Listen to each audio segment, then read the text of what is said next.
Students, welcome back to the channel.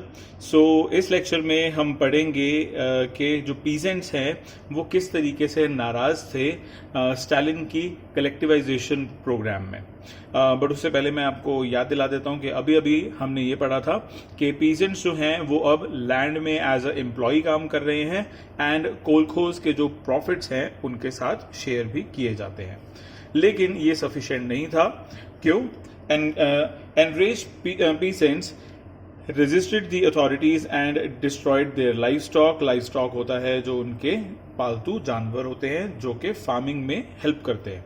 तो उनको उन्होंने ऑटोमेटिकली इन द सेंस अपने आप ही उन्होंने उनको किल कर दिया। मतलब कि जो एनरेज्ड पीजेंट्स थे जो कि वो पीजेंट्स थे जो कि इस पॉलिसी से दुखी थे, उन्होंने क्या किया? उन्होंने अथॉरिटीज को अपनी रेजिस्टेंस दिखाई, यानी कि उन्होंने बताया कि हम इस चीज में आपके साथ नहीं है, हम आपका इस चीज में रिवोल्ट करते हैं। और साथ ही साथ उन्होंने क्या किया? अपने जो लाइफ स्टॉक है उनको भी डिस्ट्रॉय करना स्टार्ट कर दिया। अब लाइफ स्टॉक जो है, क्योंकि वो फार्मिंग में हेल्प करते हैं और पीजेंट्स ने अपने लाइफ स्टॉक्स को किल करना स्टार्ट कर दिया था, तो इसकी वजह से क्या होगा कि फार्मिंग में अब प्रॉब्लम आएगी। Between 1929 and 1931, the number of cattle fell by 1/3. And जो कैटल है वो कितने हो गए? 1/3 हो गए। यानी कि पहले अगर जो कैटल है वो थे 100, तो अब वो रह गए हैं सिर्फ और सिर्फ 33। यानी कि अगर पहले पहले जो कैटल है अगर वो 10,000 होते थे तो अब वो सिर्फ 3300 ही रह गए हैं। ठीक है, तो इस तरीके से इन्होंने अपने जो कैटल है उनको डिस्ट्रॉय करना स्टार्ट कर दिया। Those who resisted collectivisation were severely punished, many were deported and exiled. अब जिन जिन लोगों ने कलेक्टिवाइजेशन को रेजिस्ट किया था उनको सवेयर पनिशमेंट्स मिली, उनको डिपोर्ट कर दिया गया और उनको एग्जाइल भी कर दिया गया। डिपोर्ट का मतलब होता है कि उन्हें उनकी स्टेट से बाहर निकाल देना, मतलब कंट्री के ही किसी कॉर्नर में उनको रख देना, लेकिन उनको डिपोर्ट कर दिया उनके स्टेट से। ठीक है, या फिर अगर वो जो बंदा है जो रेजिस्ट कर रहा है अगर वो किसी और कंट्री से है तो उसको उसकी कंट्री में भेज देना वापस, ये होता है डिपोर्ट। एंड एग्जाइल का मतलब क्या होता है? एग्जाइल का मतलब होता है किसी अपने सिटीजन को अपनी ही कंट्री से बाहर निकाल देना, ये होता है एग्जाइल। ठीक है, एग्जाइल का मतलब होता है अपनी ही सिटीजन को अपनी कंट्री से बाहर निकाल देने को एग्जाइल बोलते हैं। ठीक है, तो या तो वो डिपोर्ट कर रहे थे या फिर वो एग्जाइल कर रहे थे। As they resisted collectivization, peasants argued that they were not rich and they were not against socialism. अब जैसे जैसे रेजिस्टेंस बढ़ रही थी तो पीजेंट्स आर्ग्यू कर रहे थे। जो पीजेंट्स हैं वो अपनी सफाई दे रहे थे। वो कह रहे थे कि आपने हमें कलेक्टिवाइजेशन प्रोग्राम में रख तो लिया है, लेकिन ना तो हम रिच हैं और ना ही हम सोशलिज्म के अगेंस्ट हैं, लेकिन फिर भी आप हमारे ऊपर पनिशमेंट्स क्यों दे रहे हो? They merely did not want to work in collective farms for a variety of reasons. Stalin's government allowed some independent cultivation but treated such cultivators unsympathetically.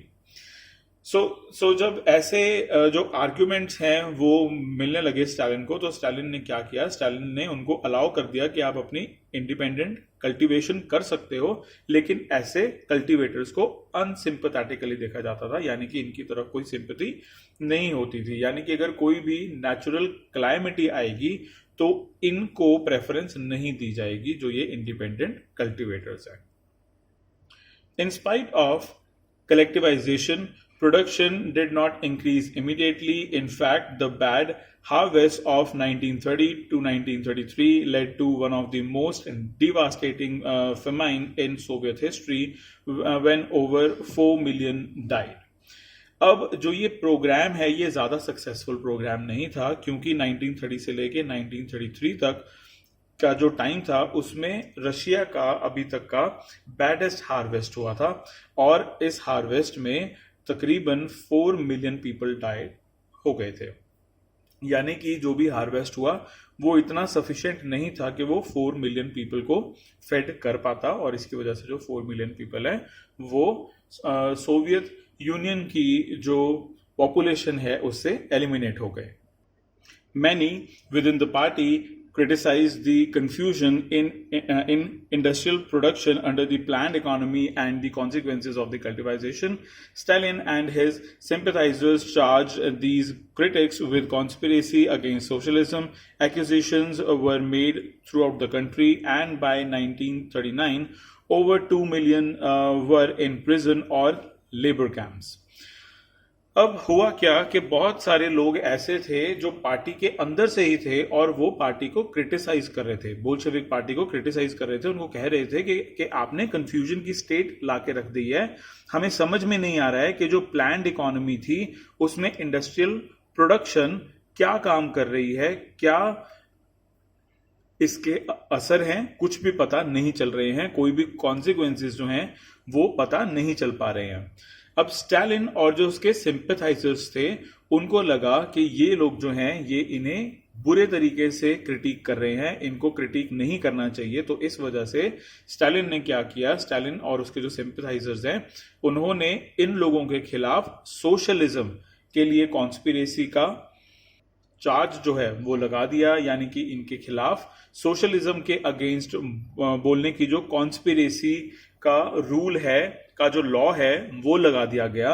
और ऐसे में क्या हुआ कि बहुत सारे एक्यूजिशंस हुई, बहुत सारे लोगों को पकड़ा गया। एंड अगर हालात आपको बताएं सो 1939 तक 2 मिलियन लोग जो हैं उनको प्रिजन कर दिया गया था या फिर उनको लेबर कैंप्स में भेज दिया गया था। Most were innocent of the crime, ज्यादातर लोग जो थे उन्होंने ये क्राइम किया ही नहीं था जिसके लिए उनको प्रिजन में या फिर लेबर कैंप्स में डाल दिया गया था। लेकिन ऐसा क्यों किया जाता है? ऐसा इसलिए किया जाता है ताकि जो आम जनता है उन पे दबाव डाला जा सके, उनको प्रेशराइज किया जा सके कि अगर आपने भी ये हरकतें की तो आपके साथ भी ऐसा ही होगा। यू कैन से कि दहशत फैलाने का काम किया जाता है जब इनोसेंट को भी एज अ क्रिमिनल ट्रीट किया जाता है। And no one spoke for them, और इसी वजह से कोई भी अब उनके बारे में बोलने से बच रहा था। A large number were forced to make false confessions under torture and were executed. And लोगों तक अपनी जो ये बात है ये पहुंचाने के लिए क्या किया जा रहा था, बहुत सारे लोगों से फॉल्स कन्फेशंस कराए जा रहे थे ताकि जो लोग हैं वो और ज्यादा दहशत में आ जाए, लोग जो है वो और ज्यादा डर जाएं, और उनको टॉर्चर किया जाता था। एंड देन उनके बाद उनको एग्जीक्यूट यानी कि मार दिया जाता था। Several among them were talented professionals, और एंड ये जो लोग थे जिनसे फॉल्स कन्फेशंस कराए जाते थे या फिर उनको एग्जीक्यूट कर दिया जाता था, ये ज्यादातर लोग वो थे जो कि टैलेंटेड प्रोफेशनल्स थे। सो इस तरीके से स्टालिन का जो राज है उसमें कलेक्टिवाइजेशन की जो प्लानिंग है उसका जो फेलियर है एंड उसका जो ब्रूटल फेस है वो हमने इस लेक्चर में पढ़ा है। सो अब नेक्स्ट लेक्चर में हम पढ़ेंगे influence of the USSR in global times. So that's it for this video students, I will see you in the next one.